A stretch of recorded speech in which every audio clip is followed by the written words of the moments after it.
So guys, naghahanda na ang ating speaker ha. Oh, suotin muna natin yung wig. Suotin mo na yung ano. Dapat may wig. Magaling siya dito guys eh. Paano? Magaling siya magaling. Ano ba Ayan, oh. ito? Tupi-tupiin lang niya yan guys. Hindi na niya tinupi ng maayos, basta na lang inano na lang. Pero purmang-purma yan guys, kita niyo.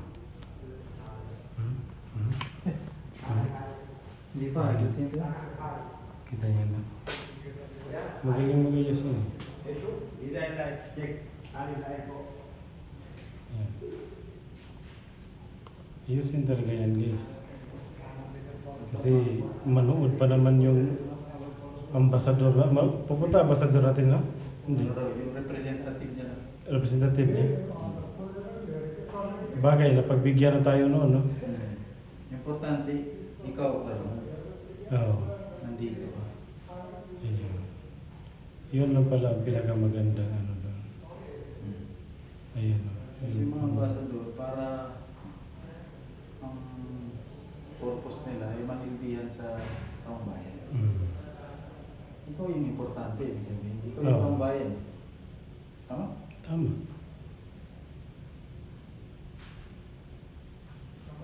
Lagay mo siya. Correct, sir? Correct. Ito guys, ang ginawa niyang style. Ano ito? Umani style, umani. Ibon. Ayan o, ibon o. Ibon. Yan yung umani style yun. Tsa. Kita yan guys. May togel pa. Oh, yung Amerikana. Try mo yung Amerikana. Okay na ba? Okay na, okay, maganda. Tsa. Hindi halata na si Almestre. Mayroon na. Nagkatao. Transform na. Sino na yung pangmalakasan? Ayun. Wah, Ayun, no? walang tinuod ba? Salam. Grabe. Kulang na lang ko. Bullpen. Bullpen? Maganda may bullpen. Asa? Dili. Oh, Okay. yun. Anong kulay bullpen mo? Ayun! Tama. Forma. Parang tutuloy. Tama. Pagka mayor sa ano, Alcor. Ito ba yun? Pwede na, no? Rolex ang relo. Pwede na. Malupit ang relo, Rolex. Kala ko Tagwer. Ano nga kasi na ganito? Ayan, pwede na yan. Pwede na? Pwede na. O, kuha mo na natin eh. Okay na ang speaker. Ready na. Sama-sama. Chef yun. Assalamualaikum, Sheikh. Ano? Yusri.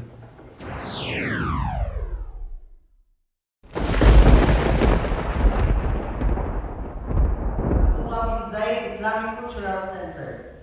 Tonight, or this afternoon, we will have a program regarding cultural bridges between Filipinos and Qataris. Labor, Assistant Labor Attaché, OIC of MWO, Don Aladon Paco, and team from Philippine Embassy Doha, and from the MWO. Thank you so much for coming. Maraming salamat po. Now, we come to the heart of our program. A lecture that will take us through the rich cultural heritage shared between Qataris and Filipinos. It is my pleasure to introduce Sheikh Misri Fernando Conti. He will guide us through the ways in which our two cultures share values of respect, family, and hospitality. Let us welcome Sheikh Al-Misri. فليتفضل مشكورا. تكبير. Allah Akbar.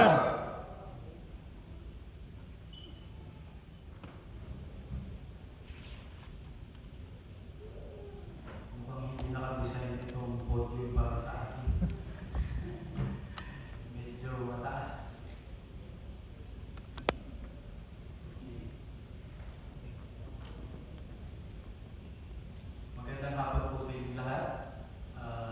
Kuya Johnny, yung first ano natin. Okay. Magandang hapon ulit po at napakaganda po ng weather sa hapon ito. Sa Pilipinas, siguro ang sarap ng tulog natin ngayon. Pero dahil inimbitahan po tayo sa hapon ito para umaten, nawa magkaroon tayo ng aral dito sa pagsasama-sama natin sa Kakaunting Course. Una sa lahat, gusto ko po itanong sa mga audience natin, ano po yung nakikita nila?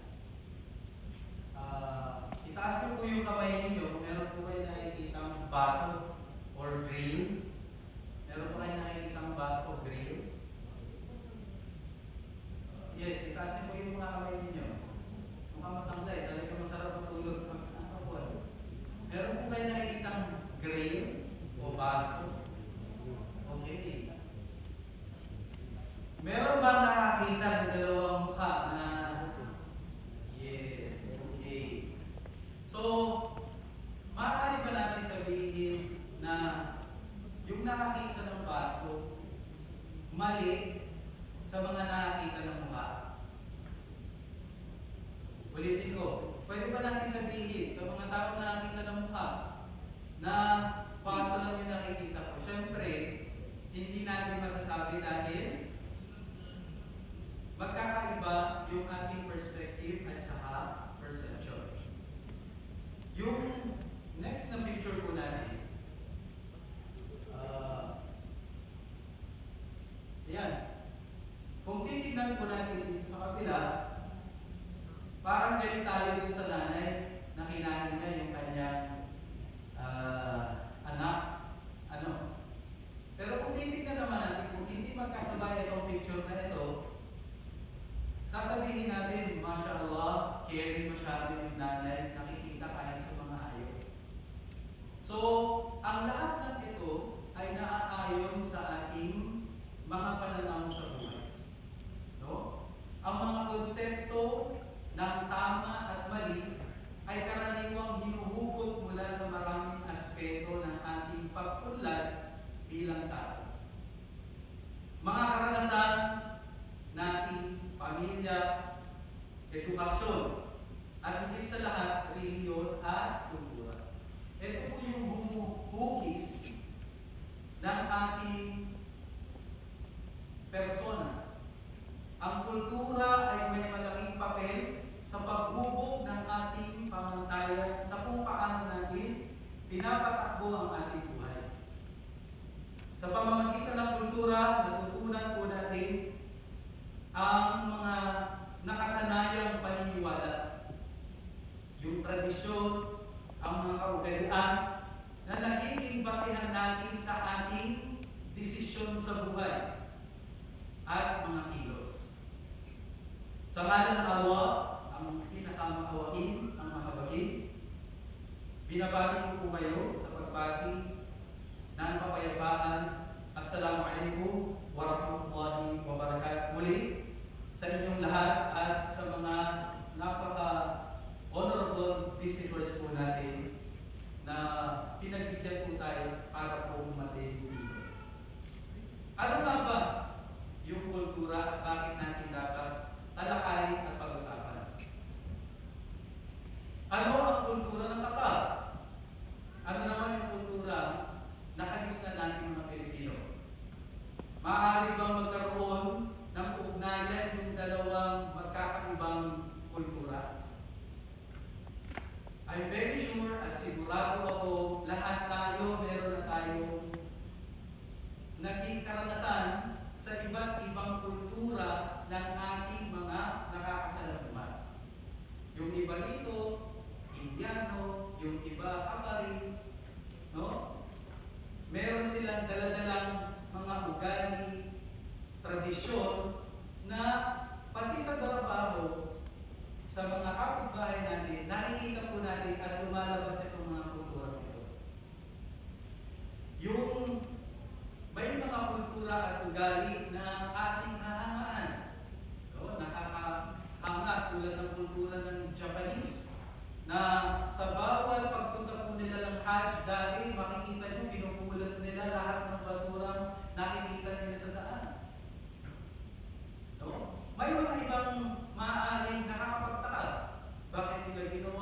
yung ganong klaseng gawain. At meron din, minsan maiinis ka, maiinsulto, or magagalit. No? Ito po yung nakakasalamuhan natin araw-araw at dala-dala nila ito mula pa pagkabata.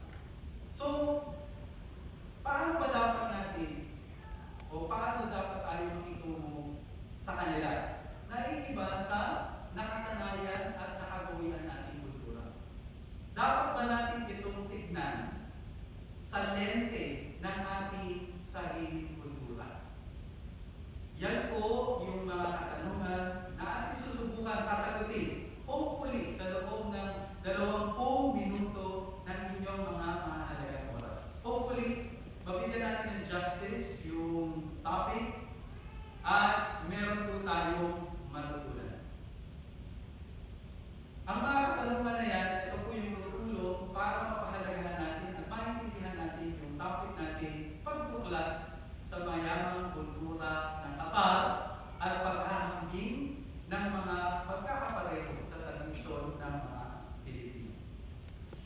Ano nga ba ang definition? Para po simulan natin, kailangan natin i-define kung anong ibig sabihin ng kultura at bakit mahalaga ito. According po kay Abad et al. 2014, culture can be defined as the totality of socially transmitted patterns of thoughts, values, meanings, and beliefs.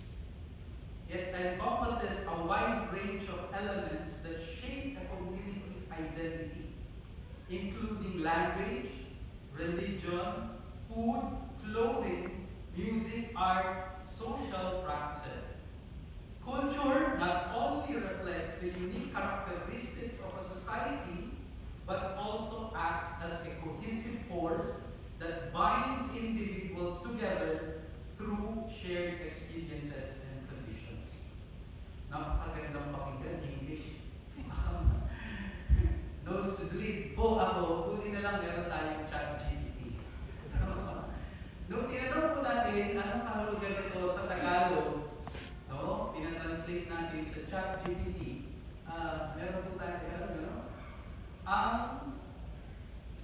Wala, okay. Ang kultura ay kabuuan ng mga kaugalian, paniniwala at pagpapahalaga na naipapasa sa lipunan kasama rito ang wika, relihiyon, pagkain, sining, at tradisyon nagbubuklod sa mga tao at nagbibigay ng pagkakakilanlan sa isang komunidad. So, ang kultura pala, ito pala yung magpapakilala sa atin kahit saan man tayo mapunta. Sa Philippines, because very diverse at saka iba yung geographical pagkakalikha ng Diyos, no? Ang daming islands, meron din ibang kultura tayo sa Mindanao, sa Visayas, at sa Luzon. Kaya napaka-rich ng culture po ng Philippines. So, napakahalaga ng kulturang ito dahil dito tayo nakikilala. Bilang tao, ito ang unang bumuhukis sa ating karakter. No? Yung mga ugali natin, kahit na hindi natin sabihin, tulad na lamang, no? Malalaman mo, Ika, na siya ay isang Pilipino sa ibang bansa, kapag tinatanong mo siya ng direksyon, gagamitin niya yung kanyang puso. Doon. Saan ang papuntang Doha? Doon. Okay? So, dala-dala po natin at ito yung bumuhugi sa atin. Mula sa murang edad, unti-unti natin inilalatag ang pundasyon ng ating paniniwala. Dala-dala natin ito hanggang sa tayo ay tumanda, ginagamit bilang gabay sa pakikitungo sa ibang tao. Dahil dito, sa kultura natin, nagkakaroon tayo ng biases at mga prejudices. So, meron tayong pananaw na negative pagdating sa ibang tao. At syempre, hindi rin mawawala dyan yung appreciation natin at yung fairness na pakikitungo sa iba. So saan nga ba nagmula o nag-originate itong mga kulturang ating nakasanayan? Ang kultura po ng Qatar at ng Pilipinas ay pareho nakaugat sa reliyon. Pare-parehas po tayo na ang pinaghuhugutan po ng ating mga kultura ay, kung titignan po natin sa Pilipinas, sa unang mga panahon kung saan binuo yung mga cultures natin, matindi yung paghugot at pagkuha natin sa reliyon. Karamihan sa mga pagkakatulad ng dalawang kultura ng Qatar at ng Pilipinas, dahil iisa lang po yung pinagmulan. Ngunit sa Pilipinas, alam po natin sa paglipas po ng panahon, unti-unting inangkop bilang mga Pilipino ang kultura ng mga mananakop sa atin. Tulad po ng alin? Kultura ng mga Espanyol na sinasabi nila kailangan mong matulog ng siesta. Yung the word siesta pa lang from the Spanish word of parang tulog ng hapon. No? So marami tayong mga kultura kahit sa lingwahe pumapasok yung mga salita ng Espanyol. Yung iba, living the life of the dream, the American dream. No? Pagka sinabing Americanized, napakasaya natin na natatawag tayong magaling sa Ingles. So, lahat ng mga ito, nakuha at na-adapt natin sa mga nanakop sa atin at sa mga kulturang nakuha pa rito sa dalawang ito. Tulad ng mga katutubo at yung mga traders na pupunta sa Pilipinas. Ang pinaka-positive po dyan para sa ating mga Pilipino, kahit saan po tayo itapon sa labas ng Pilipinas, kaya po natin mag-adapt sa lahat ng culture na nakakasama natin. Madali po para sa atin kasi experience natin through the years of occupation.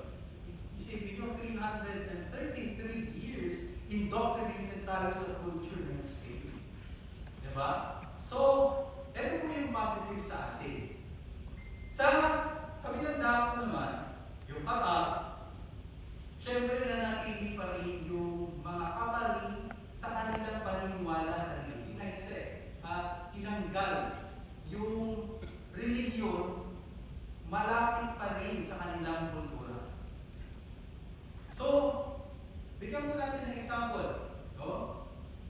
Tulad po ng spirit ng Ramadan sa mga matagal na po rito sa Qatar at sa mga Middle East na mga lugar, yung spirit po ng Ramadan, dito po nabubuo at nakukultivate yung culture of care. Dahil kahit gaano kakayaman, kapag kumakalam na yung tiyan, inaalala mo na yung mga taong mahihirap. So hanggang naging kultura ng mga Qatar na masyado silang caring sa iba. Baka may magtaka, Ustads, Kuya, parang hindi naman nangyayari yan. No? Pero originally from the culture, yung na-preserve na tradition, pupunta tayo sa mga Bedouin life. Nandun po yung ganitong pag-uugali. Kahit po naman tayo, sa Pilipinas, dahil sa influence ng social media, yung mga culture natin na dating tabu na hindi dapat napapalitan, unti-unti na natin ina-adapt yung culture ng YouTube, culture ng Facebook, kung ano yung trending, yung po yung sinusunod natin. No? So, guilty po tayo lahat dyan. Pero yung iba, napaka-religious sa pag-implement ng tradition at culture nila. Parinig natin ito sa mga nakakatanda natin mga lola. Na minsan, dati po sa amin, sa Holo, sabi niya, huwag kang mag-aral sa eskwelahan ng mga Bisaya.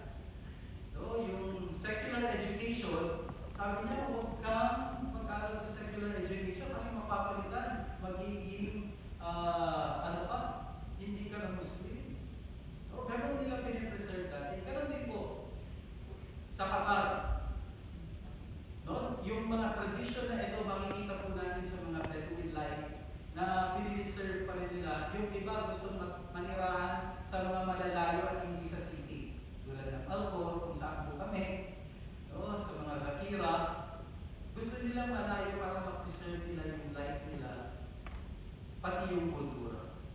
Yung isang pillar po ng Islam, yung ugnayan ng kultura ng Qatar, sabi na natin, yung pinanatili nila, yung almsgiving, isang pillar ng tunay na Muslim na hindi magiging kompleto ang pagiging Muslim na isang tao, kailangan niyang magbigay ng zakah o almsgiving. Makikita po natin sa kultura ng Qatar. Meron po akong naririnig na radio station, pinakikinggan. Merong mga nangangailangan sa Africa at nilalagay nila yung amount kung magkano ang kailangan, anong project. Maririnig mo po may tatawag at sasabihin, okay, aakuhin ko na yung part na yan, ako na ang magbibigay. So heavily rooted yung Qatar sa religion at hindi pa nila tinanggal yung makikita po natin sa mga masjid. Yung bahay dasalan nila rito, yung culture ng influences ng Islamic literature, yung mga design, yung calligraphy, at yung mga makikita natin mga sulat na napakaganda, which is influenced by Islamic tradition and religion. Ang love of the Prophet sa perfume, makikita po natin sa mga bahay or kapag may okasyon, sigurado kang makakita ng bukhur. No? Bukhur ang tawag dun eh. Ilalagay nila yung kanilang mga tubs sa loob para mangangamoy ng bukhur. Kasi ang utos ng propeta sa kanila, isa sa pinakapaborito ng propeta Muhammad sallallahu alaihi wasallam ay yung pagpapabango.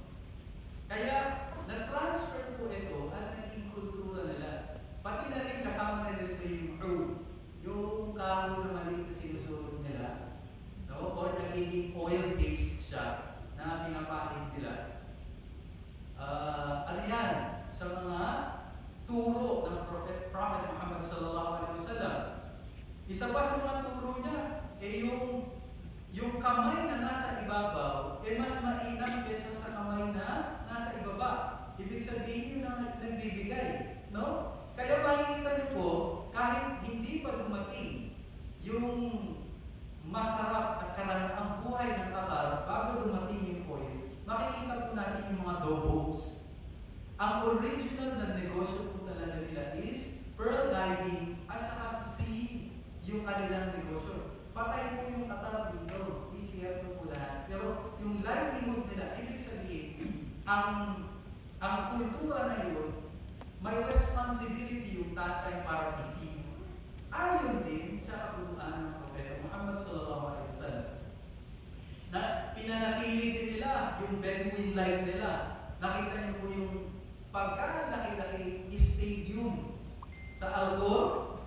No, doon po nagka-opening. Ano po yung itsura? Ito po yung tent na usual na pinapatayo nila doong mga nakatira pa sila sa mga disyerto. Madali lang pong i-set up yun every time. Ewan ko po kung napunta po kayo sa National na Museum, ipinapakita nila kung paano pinapatayo dahil ang mga Bedouins, naninirahan sila para sa survival nila sa tubig at sa mga animals, kailangan nilang maglipat.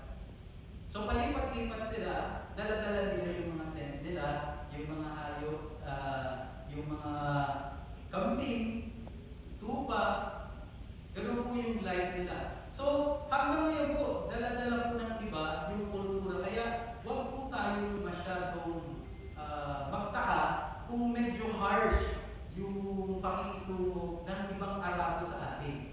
Kasi nga, affected from the culture of roughness, kailangan mong mag-survive init, no? Sa pagkain, sa paghang, lahat ng mga yan kailangan mong i-survive.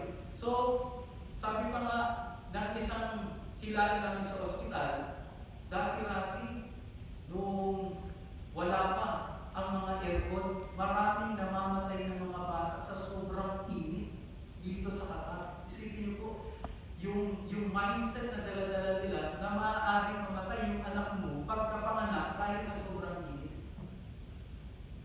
So, kung iintindihin po natin itong mga ito, tulad po ng sa kababaihan, yung henna, parte po ito, hindi po ito tattoo, no? Beautification nila para sa kanilang mga husbands. Yung henna ay para maging beautiful sila, hindi para sa madla, pero para maging beautiful sila sa kanilang mga husbands. Ito po yung kultura nila. Yung arda. Ano po yung arda? Ito po yung nakikita natin kapag may kumakanta na may sword na dala-dala. Ang tawag po dito ay arda. Ganun-ganun lang, no? Kultura po nila ito. Masaya na po sila doon. So usually makikita po natin ito sa kasal, lalatag sila ng carpet at lilinya, magkakawakan at itataas yung sword. Usually Khaliji, ibig sabihin Gulf areas, ito po yung kanilang tradisyon. Isa pa po sa mga nakasanayan nilang medyo luxurious na sa ngayon, yung falconry. Yung mga falcon na naging part ng culture nila dahil ginagamit nila yung falcon para sa hunting. Ihahunt yung mga maliliit na ibon para yun yung kakainin nila. Ngayon, naging sports na siya. Hanggang sa nagkaroon pa sila ng hospital special para sa mga falcons. Isipin niyo po, kaya napakahalaga po ng kultura, dito nila binabase kahit yung perspective na gusto nilang abutin sa future, kasi part ng infrastructure, yung pag-build ng hospital, especially for falcons. Diba sa atin, ang hirap na magkaroon ng hospital. Dito meron pang hospital ang falcon. Wala tayong masabi, ano? Camel race. Camel, part ng kanilang pagka-travel dahil kaya nitong magtimbak ng tubig ng pagkatagal-tagal. Ito po yung nagdadala ng kanilang mga kagamitan. So, kung isa pa sa mga tradisyon nila, yung nakakapagtaka, ewan ko kung napansin po ninyo, kapag magsasalang po yung dalawang lalaki at babae, napakatagal, ano? Siguro nasa 30 minutes. No, kamusta ka na? Kamusta yung planning? Kamusta yung... Lahat kinakamusta. Kasi, ulitin po natin, ang utos ng propeta, ang sabi niya, kung babati ka man, sabi ng Allah sa banal na Quran, kung babati ka man, sikapin mo mas maganda at mas marami yung pagbati mo. Para po maintindihan natin, pag sinabi niya, Assalamu alaikum, Assalam, maaari kang mag-reply na, Wa alaikum assalam wa rahmatullah. Ibig sabihin may dagdag. Pag sinabi mo ng Assalamu alaikum wa rahmatullahi, ang sagot niya naman, Wa alaikum assalam wa rahmatullahi wa barakatuh. Ngayon pag sinabi niya kompleto, Assalamu alaikum wa rahmatullahi wa barakatuh, anong isasagot mo? Wa alaikum assalam wa rahmatullahi wa barakatuh, kamusta ka na? May dagdag. Ngayon, ang sagot ng isa, okay na ako. Kamusta yung pamilya mo? Kamusta yung alaga mo? Kamusta yung bahay? Kamusta? Naka-root siya sa Islam na tinuturuan sila dagdagan ng dagdagan at paramihin ng paramihin yung kanilang pagbati sa kanilang kapwa. Siyempre, tabu yung mag-shake hands ka, lalaki sa babae. Hindi po pwede. As a sign of respect, doon sa mga kapatid. Yung mga nakikita niyo pong suot po namin ngayon, puti, no? Dahil nga, kung makikita po natin si Shafomer, yan po yung traditional na suot ng mga katarito. Tapos kung meron tayong makikitang parang tail, sabihin kaparian. At yung may linya dito sa likod, Qatari. Pag straight lang, either Saudi. Tapos kung may mga tail naman dito, iba naman po yun. Yung itsura ko po ngayon, para po sa kaalaman ng lahat, Yemeni. Okay? Kulang na lang ng sword. Eh baka hindi tayo papasukin ng security. No, meron silang dala-dalang dito na sword. Usually handa sila para sa hunting din po yun. Or any useful matter na pagkagamitan. Nakadepende po din yung kanilang suot. Pag winter, iba yung kulay. Bakit? Bakit kailangan iba yung kulay? Kasi yung reflection ng sun, di ba, mas mainit siya kapag colorful. So, ganun din po. Kinakailangan pinapalitan. Kaya makikita natin, pati yung sa taas, yung tinatawag nilang shimaf, pinapalitan yung kulay. Pagka winter, may color. Pagka regular, summer, dahil mainit, kailangan iipon nila na I think napapansin din po talaga ninyo kapag may dadaan ng isang kapari, parang naligo ng isang perfume. No? Malalaman mo na talagang dumaan yung isang kapari. Kultura po, ulitin natin na tinukot nila sa kanilang milyon na napaka-tindi ng kalinisan, ang turo ng kalinisan at ng pagpapabango. At isa sa mga kultura din po nila, yung mahilig silang magbigay ng nickname. Nickname na Abu, like for example, ako, meron akong anak na lalaki, ang tatawagin sa akin ay Abu Mustafa. Ang pangalan ng anak ko ay si Mustafa.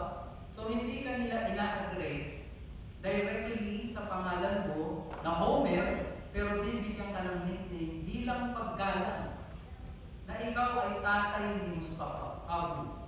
Kaya mapapansin din ninyo, meron Salam, Muhammad, nanay naman ni Salam, nanay ni Palal, bilang pagrespeto naman dun sa nanay.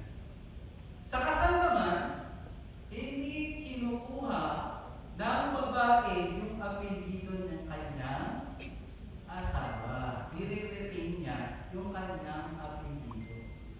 Bakit? Kasi hindi ka po pwedeng tawagin. Like for example, anong apelyido mo? Sir? Dimaano? Ang Dimaano sa atin, surname, tama? Sa atin, kung titignan mo yung lineage, kapag nagpakasal si Kuya Jamil, kung kinuha ni sister yung pangalan ng Dimaano, yung linya ng lahat ng Dimaano, ibig sabihin Dimaano din itong nanggaling. Hindi po. Sa lineage ng kalalakihan, doon mo matetrace lahat. Kaya dito po sa papaka, sa kanila, ang hinihingi nila yung rubari. 4 na pangalan. Pangalan mo, pangalan ng tatay mo, pangalan ng lolo mo at lolo, tatay ng lolo. Rubari. Okay? Para i-trace nila yung inyong lineage, kasi isa yan sa mga napakahalaga dapat natutunan natin lahat. So, at sa mga tradisyon na makikita po natin, yung Batula, sa pinaka-entrance po ng National Museum, meron kayong makikita parang mask. No? Mask na silver. Yes, ang tawag po rito ay Batula. Batula, ginagamit ng mga naunang mga tao, nag-i-indicate na siya ay kasal na. So kapag meron siyang gano'n, sa Sukwak, if meron pa rin tayo makikita ng mga mother natin na nakagano'n. So, at marami pa pong iba't ibang tradisyon, baka kukulangin na po yung 20 minutes natin para banggitin lahat. Ang pinaka-importante mapag-usapan natin kung ano yung similarities ng dalawa. So bakit nga ba natin kailangan magkaroon ng bridge o cultural bridge between Qatar and Philippines or other culture in that matter. Dahil tayo nga ay nasa ibang bansa at nakikisalamuha sa iba't ibang kultura mula sa mga kasama natin sa trabaho, kapitbahay at buong komunidad ng Qatar, nararapat lamang na tuklasin natin kung ano yung kanilang kultura. Sa ganitong pamamaraan, matututo tayong makitubo at makihalubilo ng may pag-uunawa at respeto sa isa't isa. Diba? Yun yung pinakamahalaga. Ayaw mong magtrabaho sa isang company hindi dahil pangit yung company. Minsan, dahil sa mga toxic na people na nakakasama mo doon sa company.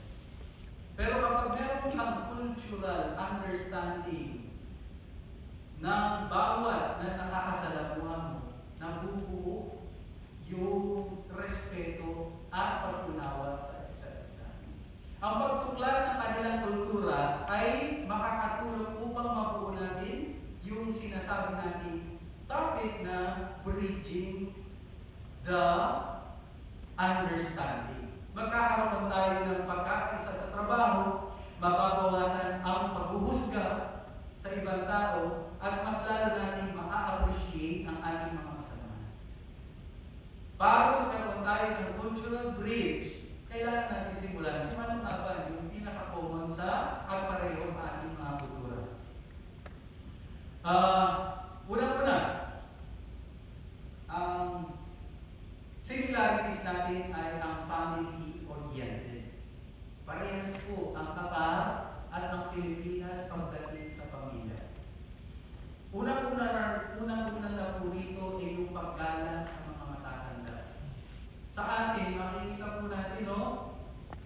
Nagmamano, kahit yung mga Muslim, nagmamano po sila. Bilang tanda ng respeto. Dito naman po, iba yung respeto ang pinapakita nila. Hinahalikan nila yung noo. Minsan pa nga yung kamay. Minsan yung paa. Sa sobrang respeto nila sa kanilang mga magulang. Isa sa mga nakakapagtaka, nung unang dating ko dito, nakita ko sa telebisyon lang naman. Una, nakita ko parang naghahalikan itong dalawang lalaki. No? Napansin niyo po ba yun? Dalawang lalaki nagsasama tapos naghahalikan. Ay hindi pala. Ang tawag po rito, khasham al-khasham. Ilong sa ilong. Ganito pala ginagawa kapag sila ay nagkikita-kita ng kanilang mga close relatives.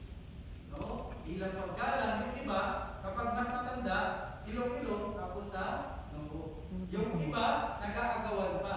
Meaning, hindi nila alam kung sino yung mas senior sa kanila. Kaya nagkakabulan silang pumalik ng kanilang mga noo.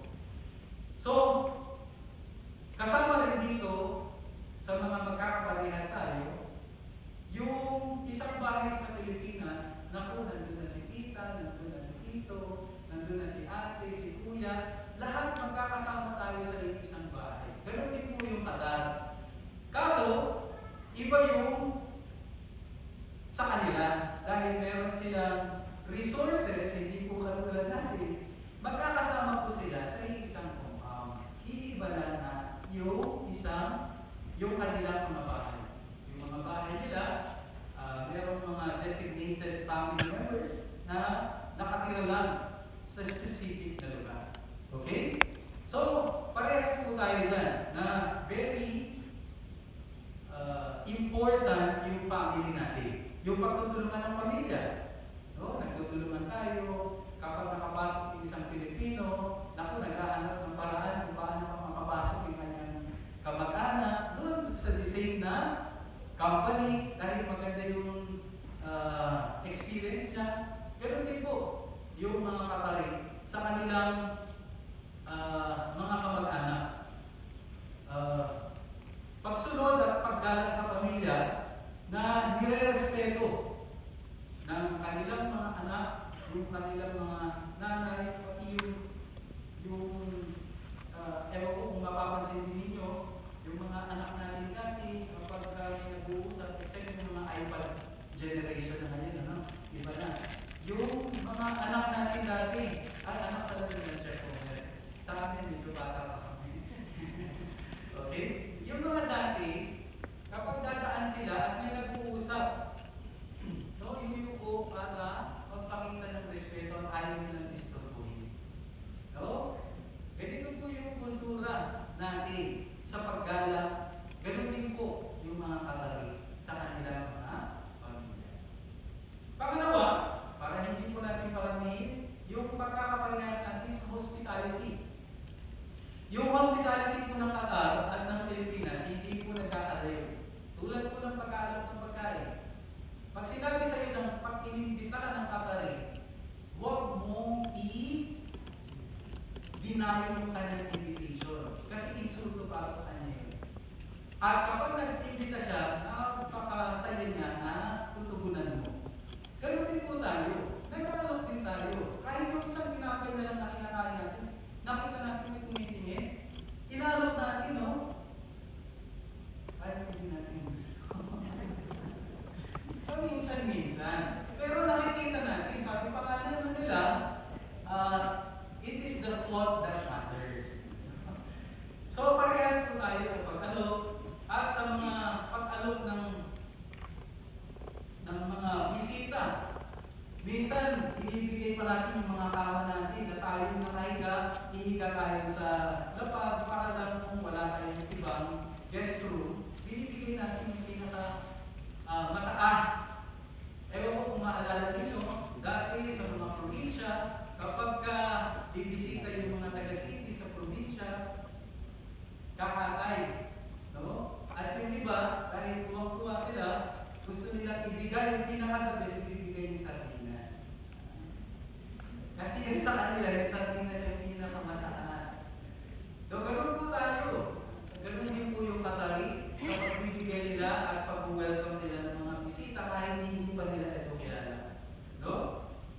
Pagkakaroon ng genuine na malasakit sa kanilang kapwa, isa sa mga napakaganda na kaugalian ng Qatari, ewan ko kung mapapansin niyo sa lahat ng halos ng mga bahay nito, may maliit na majlis na tinatawag.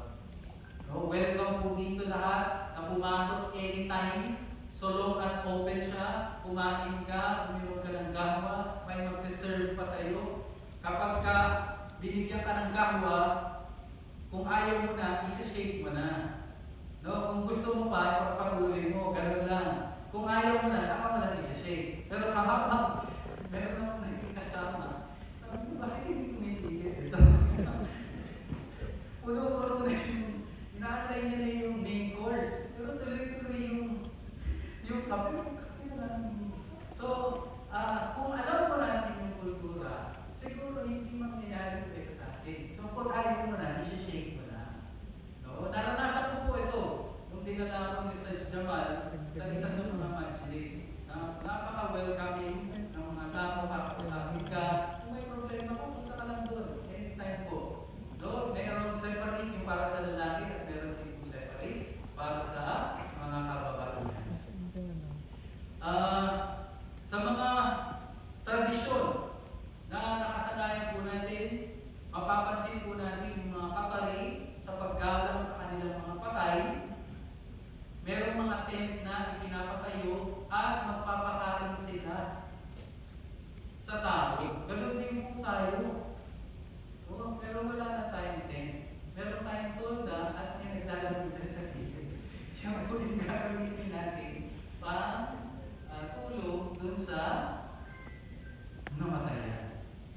So, napakaganda po kung iintindihin po natin yung mga pagkakaparehas po natin, yung concept ng genuine concern, yung welcoming, hospitality. Ganon din po sa religion. Parehas po tayo maka-Diyos, religyoso. Lahat ng desisyon natin sa buhay nakabase kung okay ba ito. Ganon din po sila. Araw-gabi, nagdadasal sa kanilang Panginoon, humihingi ng patawad sa kanilang naging kasalanan. Kahit yung mga lola natin, naalala ko yung lola ko, 5 AM pa, naglalakad na papuntang simbahan, nakatakip yung kanyang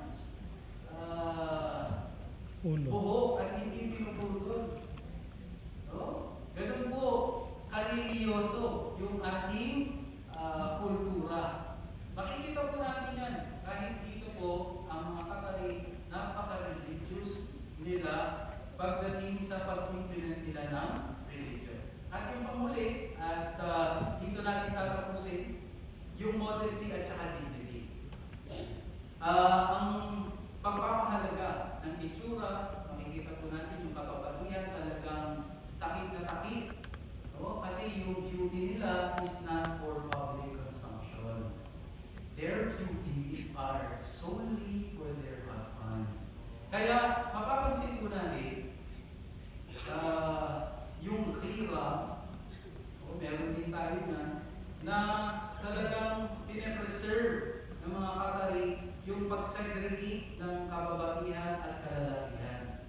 Nabanggit po sa akin ni Kuya Jamil na sa Batangas hanggang ngayon yung pamanhikan pinapractice pa rin nila tulad ng pag-practice ng sa atin sa Mindanao na talagang ginagalang, nire-respeto yung magulang, magdadala ng hindi basta-basta dinedate, kakausapin yung magulang bago magsimula at papakasalan muna sa magsasama. No? Ang Qatar, ganito kastrikto sa kanilang pag-implement sa kanilang kultura. At marami pang iba, subalit hindi nga sasapat ang ating mga oras para masagutin ang lahat. Kaya kung sino ba kung gustong magkaroon ng karagdagang kaalaman sa kultura ng Qatar, magpasalam po sila ng tungkol sa Islam. Kasi hindi po naglalayo yung mga katuruan ng Islam at sa kultura ng Qatar. Kaya napakaganda ng ating natuklasan na marami pala tayong magkakaparehas ng kultura. Kailangan lang natin buksan ang pintuan ng unawaan at madidiscover natin ang napakayamang kultura ng iba. Huwag po natin isara yung pagkakataon, ma-discover itong mga beauties na ito. Lahat ng mga pinapractice na kultura ng iba, nararamdaman po nila tama ito at ito yung pinakamaganda. Buksan natin, ma-realize natin, maganda na siya. So bilang pagtatapos, aking pong masasabi na sa mundong ating ginagalawan, na puno ng negativity, stress at toxic na relationship, at mga tao, toxic na mga tao, mas mainam na mapabilang tayo sa mga taong nagpapalaganap ng masaya at makulay na buhay. Less ang stress, malayo sa toxic na relasyon, pagpapalaganap ng positive vibes. Kung gusto talaga natin mapabilang dito, then let's start to learn the culture and traditions of ours. Kapag ating sinimulan ang ganitong pananaw, unti-unting mabubuo ang magandang aura natin. Bakit kailangan natin ang aura? Kapag nagkaroon tayo ng tamang pag-intindi sa kultura ng iba, anong mabubuo? Ito lang yung aura sa mga Muslim, ito lang yung aura na dapat mong ipakita. Unang-una, ang A para sa appreciation. Kapag inaaral mo yung kultura ng iba, magkakaroon ka ng appreciation sa kanila. A. At U, kapag iniintindi mo sila, understanding, hindi ka puhusga. Yung iba, yung iba, ganito talaga yung kultura nila. Hindi ka huhusga dahil naiintindihan mo sila kung saan nila hinuhugot yung kanilang nakasanayan. Appreciation, understanding, at pagka meron ng itong dalawa, magkakaroon ka na ng respect sa kanila. Kapag meron ka ng respeto, maa-accept mo na kung sino talaga sila. No? Kapag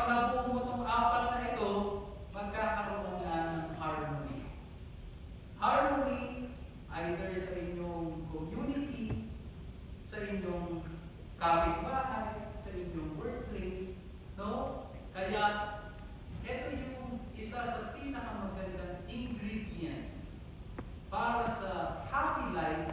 You have to have a positive aura. Okay? So, I hope hindi po natin makalimutan, kahit ito lang po yung take home natin, let us appreciate, let us understand, let us respect, accept, so that we might have harmony. So, ang tamang pakikitungo ay nagsisimula sa pag-unawa at pagbibigay galang sa pagkakaiba-iba. Hindi dapat natin husgahan ang kaugalian batay lamang sa ating nakagisnan, kundi subukan natin tingnan mula sa kanilang pananaw at maunawaan ang kanilang pinagmumulan. Sa mga ganitong pamaraan, mababawasan ang hindi pagkakaintindihan at mas madali tayo makakabuo ng mas magandang samahan. To seal my not so short speech, I will end with a passage from the Holy Quran to remind us, Ya ayyuhan nas, inna khalaqnakum min dhakarin wa untha, wa ja'alnakum shu'uban wa qabaila lita'arafu, inna akramakum 'inda Allahi atqakum, inna Allaha 'alimun khabir. O people, we created you from male and female, and we made you races and tribes, so that you may come to know one another. The best among you before Allah is the most righteous. Allah is knowing and aware. Sa bandang huli, kahit ano pa ang ating pinaniniwalaan, tama o mali, pwede at hindi, ang Diyos lamang ang bukod tanging makakapagsabi kung ano ang tama sa ating mga kagawian, paniniwala, dahil siya lamang ang nag-iisang tagapaglikha at lubos na nakakahanap. Ako po, si Max Fernando, bumabati muli sa inyo ng pagbati ng kapayapaan. Assalamualaikum warahmatullahi ta'ala wabarakatuh. Waalaikumsalam warahmatullahi wabarakatuh. MashaAllah, jazakallah khairan, takbir! So, maybe you are wondering why we don't ask people to round of applause. Siguro mamaya may magtatanong. Okay, so thank you so much, Chef, for that enlightening talk.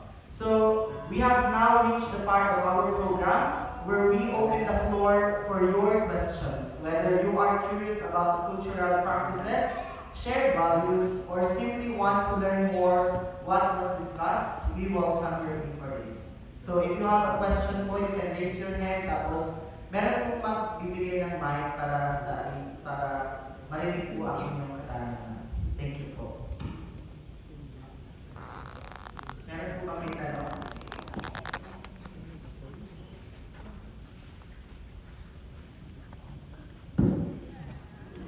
Okay, so wala siguro pong katanungan, Your Honor. Siguro alam na po natin si Your Honor at si Madam Chair at saka si Mr. Chair. Yes, thank you for this opportunity to ask. Since you mentioned, can you enlighten us regarding why, can you explain regarding when instead of applauding, hindi kayo palakpak, you were mentioning something. So, can you enlighten us regarding that? What's the reason behind? what was the reason behind we're not clapping, instead we are saying takbir? Salamat po sa napakagandang katanungan po. Bakit nga ba hindi na-allow sa Islam na pumalakpak? Sa katuruan po ng propeta, bawal pumalakpak yung kalalakihan. Meron pong palakpak sa kababaihan na. At ginagamit lang ito kapag nagkakali, nagdadasal sa unahan, tatak para malaman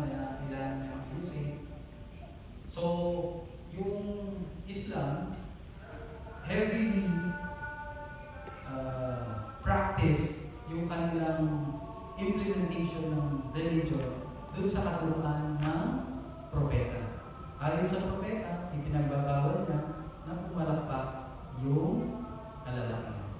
Kung meron karagdagan po yung ating mahal ko na si Shakomer, ganun po yung paliwanag po natin. So heavily, we Muslims, sometimes we understand the wisdom behind yung pagbabawal, at sometimes we follow what the Prophet Muhammad sallallahu alaihi wasallam taught us. Yun po yung nagsasabi ko. Yes. Thank you so much po. And to add on that po, yung clapping po is for the appreciation, right? Pumapalakpak po tayo dahil sa appreciation natin sa tao o dun sa nagsalita o kung saan tayo sumasaya dahil dun sa ginawa ng tao. Kaya tayo pumapalakpak. So, sa Islam po, as you know, na almost all of the expression sa Islam is connected to religion. Or sa mga Muslim, okay po? Parang connected siya sa religion. So, we say takbir, or sa Tagalog, magbunyi, and then the Muslim will say, Allahu Akbar, or Allah is great. So, meaning, instead of appreciating that person, okay, you will appreciate the God who creates that person. Kaya, mas ginagawa po namin yung ikalulugod ng Allah subhanahu wa ta'ala, and we appreciate Allah subhanahu wa ta'ala because siya yung nagbigay sa amin ng blessing na magawa yun. Kaya, ano niyo rin po yung Allahu Akbar, Subhanallah, Insha'Allah, Alhamdulillah. So, I think yung mga non-Muslim sinasabi nila yan dahil natutunan naman po nila yung ibig sabihin nun ay hindi naman siya parang nag-Allahu Akbar, may puputok na bomba. Okay? So, yun po yung reason behind or wisdom behind that. That we appreciate things na we will show thankfulness and appreciation to Allah subhanahu wa ta'ala. So, thank you po. I hope you understand. So, as we bring the give you one of the most cherished aspects of Qatari culture, our Qatari hospitality.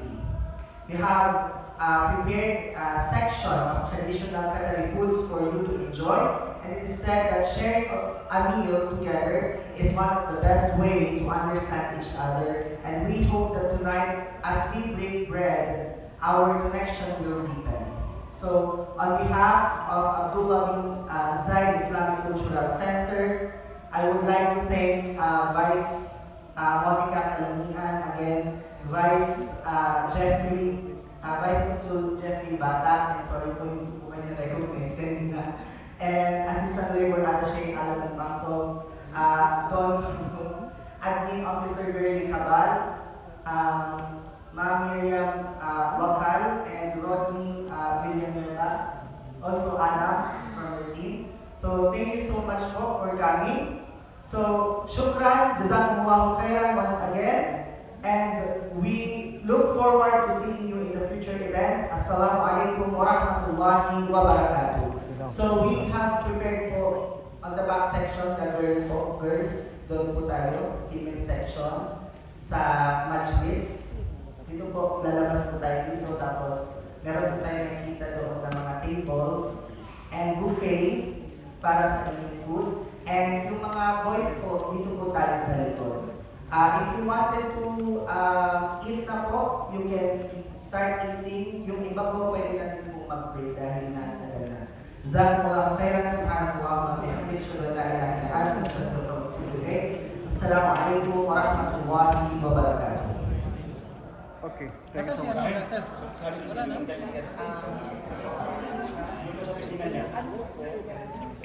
Gabayin mo sila. Madam? Madam?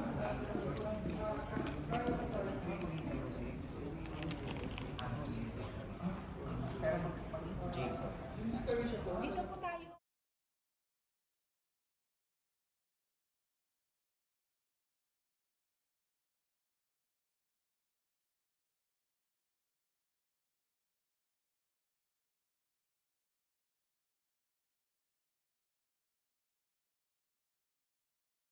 So yun na, natapos na ang lahat. Ngayon, kainan na naman. Kaya ka tinatawagan niya.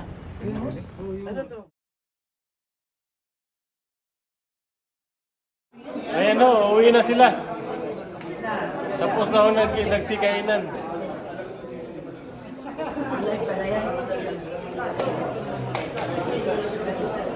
Uwi na kayo?